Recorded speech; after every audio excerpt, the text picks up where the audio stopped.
Hello everyone. So I want to share another reflection on this Saturn Neptune energy. As I've shared in my recent video, we're really coming into an important phase of this year-long Saturn Neptune conjunction. Saturn this month, just very soon, is going to enter Aries, and both Saturn and Neptune are slowing down to soon move retrograde into Pisces, right? So they never actually meet each other until next year. But during this whole year, there are various important phases of this approaching conjunction. This is one of them. Where they're both slowing down, it really brings up the essence, sort of the greater challenges of this conjunction.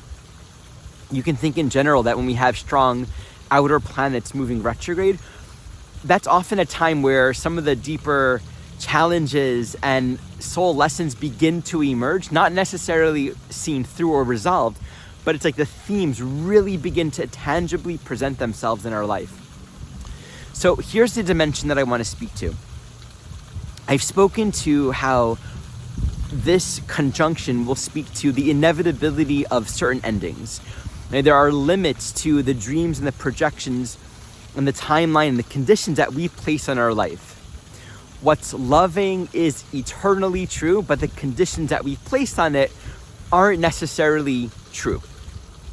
So there's a lot of surrender and adjustment, but this other dimension is Saturn corresponds to that which is tangible and defined.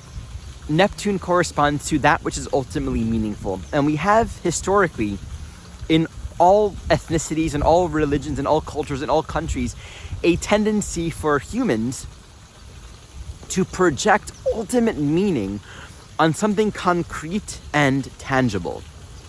So this can be the idea of a future moment where something will happen and we will be saved. Meaning placed on a messianic figure. For example, in the Jewish culture, this can be, for many, the return of the third temple, or the return of the Messiah, or the second coming of Christ, and so forth.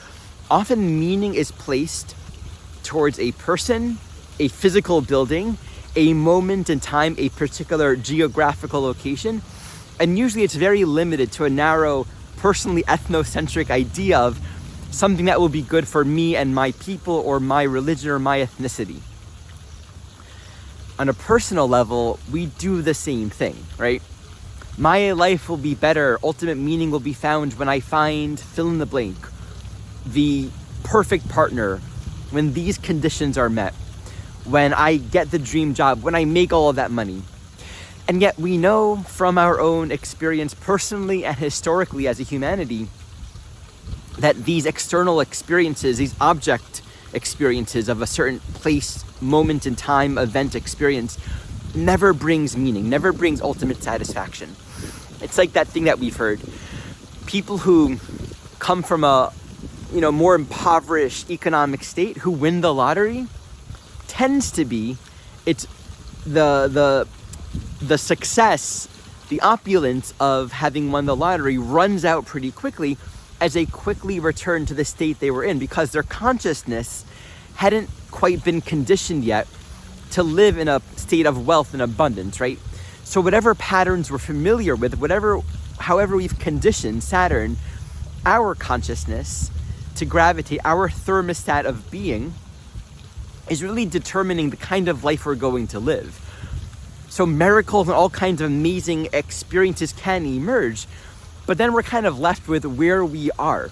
And this is sort of the difficulty of this. In the end, nothing happens on the outside. There's no extrinsic form or source of salvation. There's this really fun Adam Sandler character from his time at Saturday Night Live, where he plays this role of like a tour guide.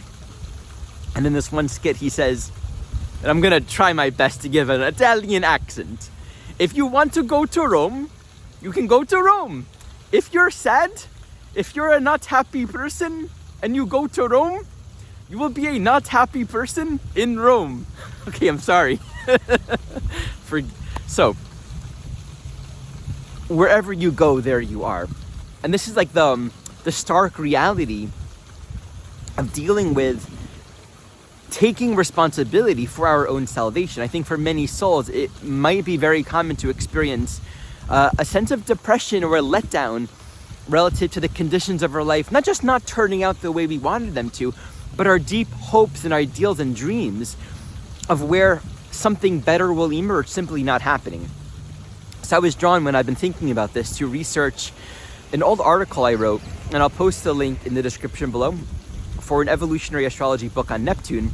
The book is called Neptune, Whispers of Eternity, and it's different EA teachers in the old message board.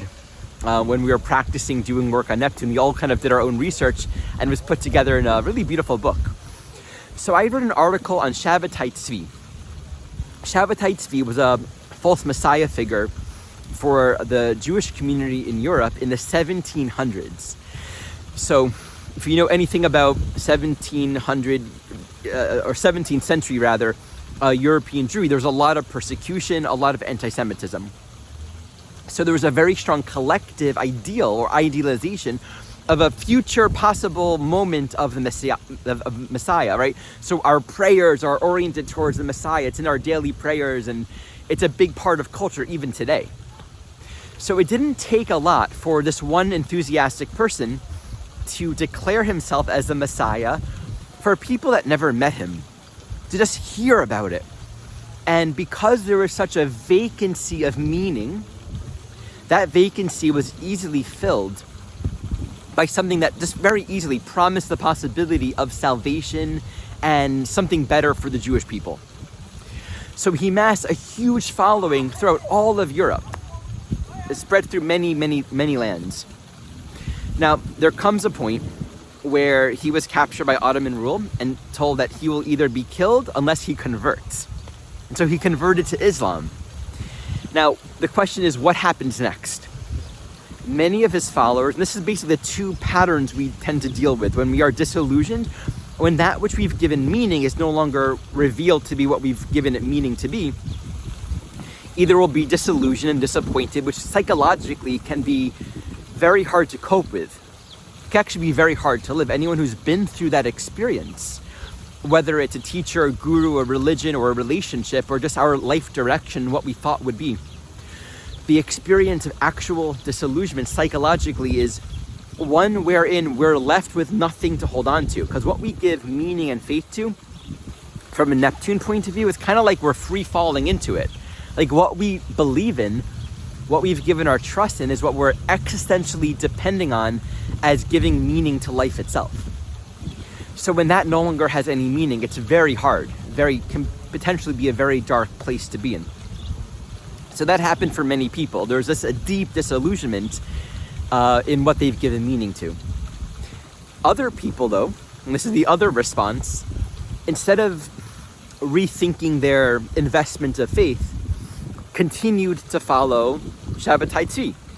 So they converted along with him. And there's actually a whole lineage of people who converted to Islam that were followers of Shabbatai Tzvi. It's very fascinating. And, you know, in the end, it just kind of became another rising and falling of an interesting experience in history. But we see this all the time, and we can rally a lot of faith. I mean, people lose their lives fighting for their religion, fighting for their country, investing so much faith and meaning in something they've decided is where ultimate salvation is.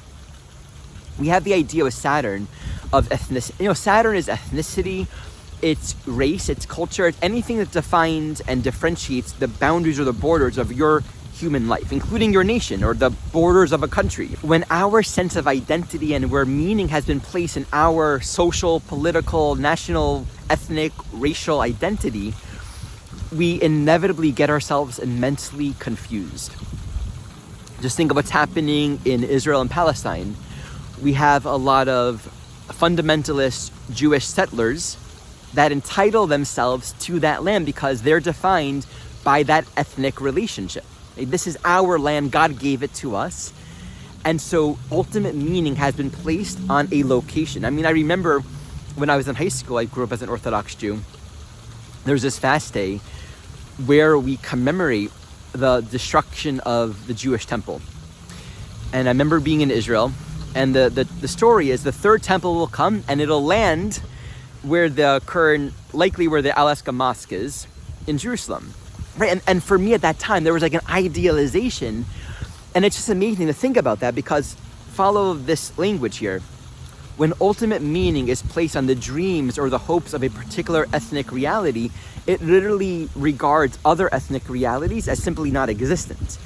So the idea of ethnic cleansing is a Saturn Neptune thing. Cleansing, Neptune, cleaned, wiped out, ethnic, Saturn. So we have that when we have the superiority and the importance of the meaning placed for Jews living in Israel to the disregard of the meaning or the value of another ethnicity and their right to that land. Interestingly, this has been the history of that land. I mean, even it's hard to say like who claims original right to any land, because you go back in history and you have a whole bunch of invasions. I was talking to a friend of mine, and before the Israelites settled on that land, they had to invade it, right? The Canaanites were living there too.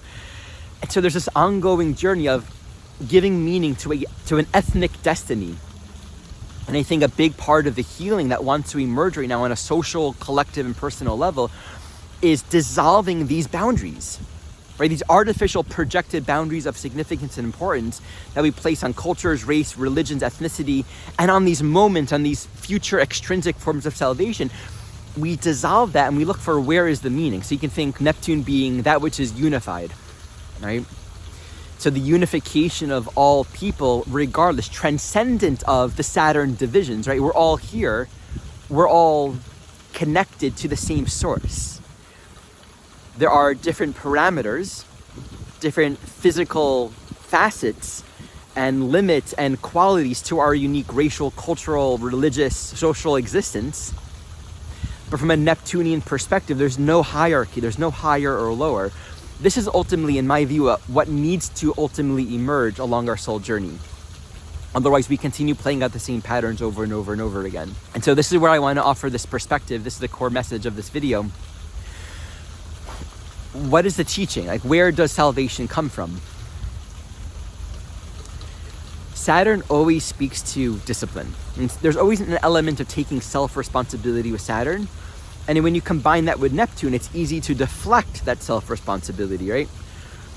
Are we going to find a meaningful life by not tending to our thoughts, by not tending to where we're directing our attention, by not taking responsibility for the patterning that we're creating, the habits that we're establishing in our own mind? Of course we won't. It would be naive to follow the same patterns, the same habits, continue in the same ways of thinking and expect that something's going to happen to save me. I mean, that's appropriate when we're in a more adolescent state. That's appropriate for children, where there's an expectation that the Saturn dimension will reflect an authority outside of ourselves, right? The parents will take care of ourselves. But we need to claim a deeper spiritual maturity and take responsibility to cultivate a more meaningful life from within. The tangible action choice making is so incredibly emphasized here. There might be some resistance to that because, Neptune often existentially has difficulties with being personally involved. It just wants to let things happen. But Saturn in Aries with Neptune really is teaching us we need to be active co-creators and bring our will into it. Otherwise, we're not going to strengthen ourselves. And there's a sort of weakness, like that Saturn, Neptune, and Aries can express in two ways. This deep sense of weakness, I can't make any changes, I'm small, I'm just like a small little wave in this big, vast ocean. Or the other is getting inspired and realize I have immense potential. I am stronger than I realize. And it is my right, I am entitled to step into a more conscious, co-creative place with this power that is within me, but greater than me, greater than my understanding, to manifest my dreams. And it means cultivating congruency with our actions and our thoughts. Saturn simply invites introspection. What's not working? What do I need to do to make that work? So you can think of where this is in your chart. Where is Mars in your chart to get a little more context for these specific changes? And again, since we're in Aries and we're going to go back into Pisces, this is a transitional time. These are the things that we're going to learn. If we're open to it, if we want to learn it, if we feel like we don't have that agency If we're struggling with that depression, the disappointment, that sense of directionlessness, we can hold that space in our heart, that there is something better coming. It's not coming magically on its own. We're courting a relationship with it. And we can hold a little bit of space that we are capable of getting better. We are capable of growing. We are capable of changing our habits and becoming stronger in our co-creative capacities. I will often write articles in tandem to these videos. You can check that out in the description below. I am also available for one-on-one sessions, relationship readings, and long-term discounted soul-to-soul companionship sessions. My 2025 training program is now closed for enrollment, but you can enroll in the self-study any time of the year and even upgrade to the live training program when we come around that again. So you can check all of that in the description below, and thank you so much for watching.